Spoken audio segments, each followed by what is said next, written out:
जय हिंद दोस्तों, welcome to my channel knowledge Giri. दोस्तों, जैसा कि हम लोग ऑपरेशनल एम्पलीफायर के सीरीज़ में चल रहे थे, हमने जाना था ऑपरेशनल एम्पलीफायर का इंट्रोडक्शन, फिर हमने दूसरे लेक्चर में जाना था ऑपरेशनल एम्पलीफायर का print description and symbolic representation. आज हम जानेंगे ऑपरेशनल एम्पलीफायर के टाइप के बारे में, that means practical operational amplifier और आइडियल ऑपरेशनल एम्पलीफायर। तो चलिए देखते हैं। और दोस्तों, ये जो अभी मैं बताऊंगा आपको, इनसे आपके एग्ज़ाम में कंपैरिजन के बेस्ट पे 4 मार्क्स वाले क्वेश्चन आ सकते हैं। आप लोग के एग्ज़ाम में पूछा जा सकता है कि कंपेयर बिटवीन ऑपरेशनल एम्पलीफायर के जो पार्ट हैं, आइडियल ऑपरेशनल एम्पलीफायर और प्रैक्टिकल ऑपरेशनल एम्पलीफायर। या फिर आपको ये भी पूछ सकते हैं कि right difference between practical operational amplifier और आइडियल ऑपरेशनल एम्पलीफायर। तो चलिए हम देखते हैं। पहले हम जानते हैं आइडियल ऑपरेशनल एम्पलीफायर के बारे में। देखिए, मैंने यहाँ पर कुछ पॉइंट लिखे हैं ना, बस इसी पॉइंट को आपको देख लेना है ना, इन दोनों पॉइंट को। तो पहले हम जानते हैं आइडियल ऑपरेशनल एम्पलीफायर के बारे में कुछ। तो यहाँ पर दिख रहा होगा आपको, an ideal op amp is defined as. जैसा कि मैंने दोस्तों बताया था कि ऑपरेशनल एम्पलीफायर को शॉर्ट में ऑप एम्प भी कहते हैं। तो यहाँ पे बोल रहा है an ideal operational amplifier is defined as differential amplifier.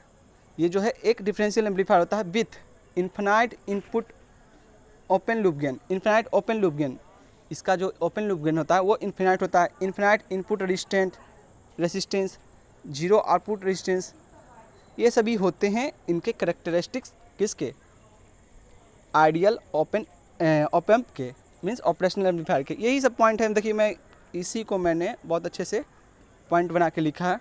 तो कुछ दोस्तों इसको देख लेना, ये पॉइंट आपके सेमेस्टर एग्जाम के लिए इंपॉर्टेंट है। 4 मार्क्स में ये क्वेश्चन आ सकते हैं दोनों के बीच कंपैरिजन का। और ये जो हैं आपके बेसिक भी यहाँ से बहुत चीज़ क्लियर होंगे। तो देखो दोस्तों, मैं बताऊंगा पहले आइडियल ऑपरेशन एम्पलीफायर के बारे में। तो ये बोल रहा है इनके जो कुछ कैरेक्टरिस्टिक्स हैं, है ना। पहले ये भी जान लीजिए, कोई भी चीज़ जो होता है, मान लीजिए पहले तो ये एम्पलीफायर का आप देख लीजिए सिंबल, एक बार याद कर लीजिए। इस तरह से होते थे ये दोस्तों आपका ऑपरेशनल एम्पलीफायर। इसमें मैंने बताया था कि ये टर्मिनल आपके होते थे नॉन इन्वर्टिंग प्लस वाला, है ना, और जो माइनस आता था वो होता था इन्वर्टिंग इनपुट। ये सब दोनों क्या थे, ये दोनों इनपुट टर्मिनल थे। ये आपका प्लस VCC सप्लाई था, है ना, मतलब पॉजिटिव सप्लाई था, और ये V minus EE negative power supply था, और ये V आउट मीन्स आपका आउटपुट था, आउटपुट टर्मिनल था। ये सभी क्या थे, ऑपरेशनल एम्पलीफायर के एक सिंबल थे। उसमें जाना था सभी टर्मिनल के बारे में आपने। तो बस यही जानिए कि कोई भी डिवाइस होता है वो आइडियल रूप का भी होता, मतलब आइडियल होता है और प्रैक्टिकल होता है। मतलब उसमें जो भी चीज़ हम कंसीडर करते हैं आइडियली रूप से करते हैं और प्रैक्टिकली रूप से करते हैं। आइडियल का मीन्स आप बोल सकते हैं उसको थियोरेटिकल रूप से, है ना, मतलब कोई भी चीज़ का अगर आप सॉल्यूशन करते हैं तो आप एक थ्योरी के बेस पर लेते हैं, और फिर एक होता है प्रैक्टिकल बेस। तो उसी तरह से हम जानेंगे आइडियल ऑपरेशनल एम्पलीफायर के कुछ कैरेक्टरिस्टिक्स के बारे में। तो इसके फॉलोइंग कैरेक्टरिस्टिक्स हैं। फर्स्ट पॉइंट आपका ये कर रहा है infinite open loop voltage gain. आपका ये जो ऑपरेशनल आइडियल ऑपरेशनल एम्पलीफायर होता है, इसका जो ओपन वोल्टेज गेन होता है ना, ओपन वोल्टेज लूप गेन जो होता है वो इन्फिनाइट होता है ना। ओपन वोल्टेज लूप गेन को हम AB से डिनोट करते हैं। ये आपका फर्स्ट पॉइंट है। सेकेंड पॉइंट कर रहा है आपका इन्फिनाइट इनपुट रेजिस्टेंस। आपका ये जो ऑपरेशनल एम्पलीफायर होता है उसका जो इनपुट रेजिस्टेंस होता है उसको RI से डिनोट करते हैं, और ये क्या होता है आपका इन्फिनाइट होता है ना।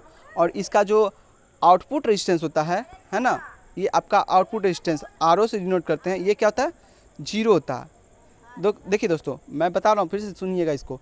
जो आपका आइडियल ऑपरेशनल एम्पलीफायर होते हैं उसका इनपुट रेजिस्टेंस RI वो क्या होता है, इन्फिनाइट होता है, और आपका आउटपुट रेजिस्टेंस जो होता है वो क्या होता है, RO जीरो होता है।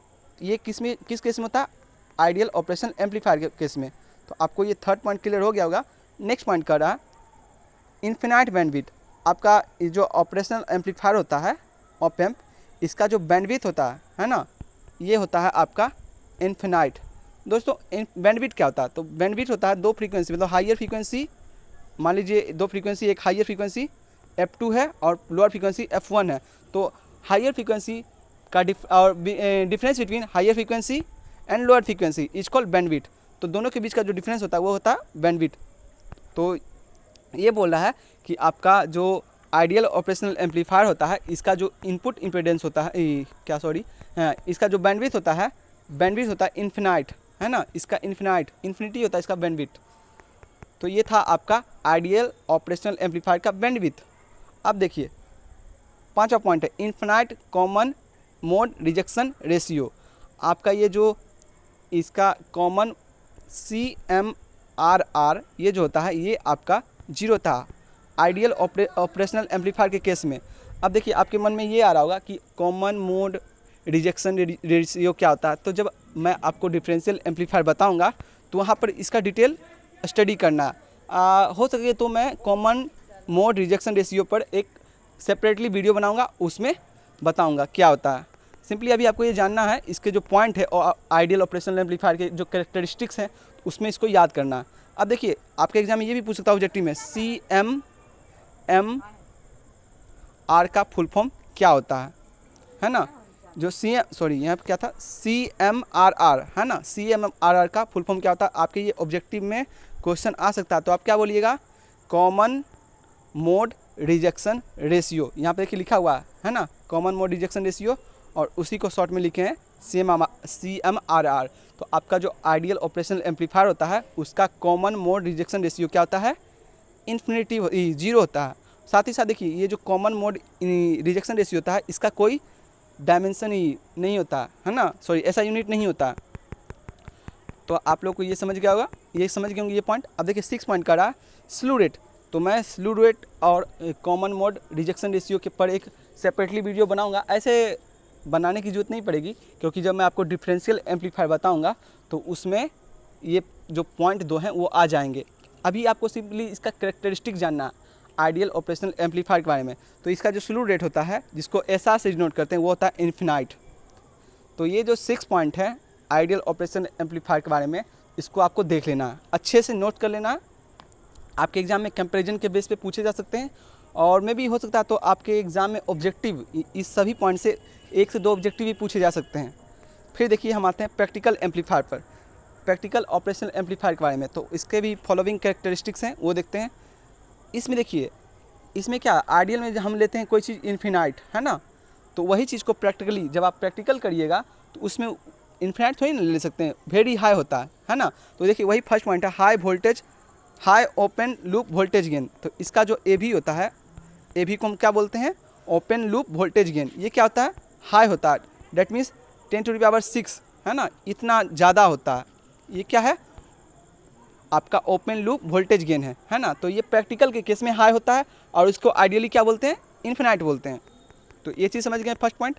फिर सेकेंड पॉइंट आपका है, जिस तरह से आप जानते थे कि आइडियल ऑपरेशनल एम्पलीफायर में आपका RI क्या होता था, इन्फिनाइट होता था है ना, RI आपका इन्फिनाइट होता था। तो ये जो प्रैक्टिकल केस है, प्रैक्टिकल केस में ये क्या होते हैं, हाई होते हैं, ये इन्फिनाइट नहीं हाई होते हैं है ना। जैसे जो चीज़ आप मान रहे हो थ्योरी में उसको हाई मान रहे हैं, प्रैक्टिकल में वो थ्योरी में आप इन्फिनाइट मान रहे हैं, डेट मीन्स को आइडियली जो बोले वो थ्योरेटिकल भी बोल सकते हैं, उसको आप इन्फिनाइट मान रहे हैं। तो आपका जब प्रैक्टिकल कीजिएगा वो हाई होगा, डेट मीन्स कितना होगा 10⁶, यहाँ पर मैं लिख देता हूँ 10⁶ to 1 मेगा ओम। मतलब कहने का मतलब ये है कि आपका 10⁶ ओम से लेकर है ना, अब ओम क्या होता है, ओम आपका क्या है, रेसिस्टेंस का यूनिट है ना। तो 10⁶ ओम से लेकर ओम मेगा ओम के रेंज का होता है ना। तो ये चीज़ क्लियर हो गया होगा। अब देखिए जिस तरह से आपका इनपुट रेजिस्टेंस जो था आपका आइडियल ऑपरेशनल एम्पलीफायर का इनपुट रेजिस्टेंस क्या था, वो आप मान रहे थे आइडियली क्या मान रहे थे, 0 मान रहे थे है ना। लेकिन जब प्रैक्टिकली किया जाएगा, प्रैक्टिकल जब इस डिवाइस का यूज करिएगा तो इसको माना जाता है कि लो होता है, कुछ ना कुछ इसमें रेजिस्टेंस जरूर होता है, इनपुट रेजिस्टेंस। तो वो कितना होता है, तो ये बहुत ही लो होता है, मतलब 10 ओम से लेके 100 ओम के बीच। तो ये ज़्यादा इफेक्ट नहीं करता है ना, इसीलिए इसको आइडियली 0 मानते हैं, लेकिन प्रैक्टिकली इसको इसका कुछ ना कुछ वैल्यू होता है ना। तो ये पॉइंट अगर आपको समझ में आ गया होगा तो आगे बढ़ते हैं। फोर्थ पॉइंट बोला हाई बैंडविड्थ है ना। जिस तरह से आप उधर मान रहे थे कि आपका आइडियली में आप मान रहे थे कि जो बैंडविड्थ था आपका ऑपरेशन एम्पलीफायर का वो क्या था, इन्फिनाइट था। तो ऐसा नहीं होता, कुछ तो कुछ फिक्स बैंडविड्थ होगा ना। तो आपका जब प्रैक्टिकली कीजिएगा तो वो आइडियली हम मानते हैं, थ्योरेटिकल बोलिए या आइडियल बोलिए, उसको हम क्या मानते हैं, इन्फिनाइट मानते हैं। लेकिन जब प्रैक्टिकल कीजिएगा तो उसका जो बैंडविड्थ होता है 10⁻6 हर्ट्ज होता है, मतलब हाई मान लीजिए, एक तरह से हाई होता है ना। इसी मतलब ये जो काफ़ी है हाई है, मतलब काफ़ी ज़्यादा होता है, 10⁻6 जो है काफ़ी ज़्यादा होता है, इसीलिए इसको बोला जाता है प्रैक्टिकली, सॉरी आइडियली इसको इन्फिनाइट बोला जाता है और प्रैक्टिकली इसको हाई बैंडविड्थ बोला जाता है। फिर आपका 5वां पॉइंट है आपके प्रैक्टिकल ऑपरेशन एम्पलीफायर में high common mode rejection ratio, है ना। जैसे देखिए आपका CMRR जो था आपका आइडियल केस में क्या था, आइडियल केस में ये क्या था, 0 था, है ना। लेकिन ये जो आपका इसमें प्रैक्टिकल केस में इसका कुछ ना कुछ वैल्यू होता है, तो उसका जो वैल्यू होता है 10⁻6 वैल्यू होता है ना, ये होता है आपका, 0 नहीं होता प्रैक्टिकली, आइडियली लेकिन इसको 0 मानते हैं, है ना। फिर आपका 6वां पॉइंट है स्लू रेट, है ना। स्लू रेट को SR शॉर्ट में बोलते हैं। जिस तरह से आपका इसको क्या मानते थे प्रैक्टिकली या आइडियली, इसको आप इन्फिनिटी मानते थे, है ना। लेकिन प्रैक्टिकली इसका वैल्यू होता है, इसका वैल्यू होता है वो कितना होता है 80 वोल्ट पर माइक्रो सेकेंड, है ना। यहाँ पर लिखा हुआ है 80 वोल्ट पर माइक्रो सेकेंड, ये आपका प्रैक्टिकली होता है। तो दोस्तों ये जो कंपैरिजन है ना, आपके एग्ज़ाम पॉइंट ऑफ व्यू से बहुत ही इंपॉर्टेंट है। आपके यहाँ से ऑब्जेक्टिव पूछे जा सकते हैं या फिर 4 मार्क्स में ये क्वेश्चन आ सकता है कि आइडियल ऑपरेशनल एम्पलीफायर और प्रैक्टिकल ऑपरेशनल एम्पलीफायर के बीच कंपैरिजन कीजिए। जनरली यहाँ से ऑब्जेक्टिव ही आएंगे, तो आप लोग इसको अच्छे से कवर कर लीजिएगा। दोस्तों इस वीडियो में इतना ही, नेक्स्ट वीडियो में हम नेक्स्ट टॉपिक पर चर्चा करेंगे। अगर आपको वीडियो अच्छा लगा हो तो नीडी पर्सन को वीडियो शेयर करिए और साथ ही साथ अच्छे कमेंट करके बताइए कि वीडियो कैसा लगा और इसमें किस तरह के इम्प्रूवमेंट की ज़रूरत है। Thank you so much.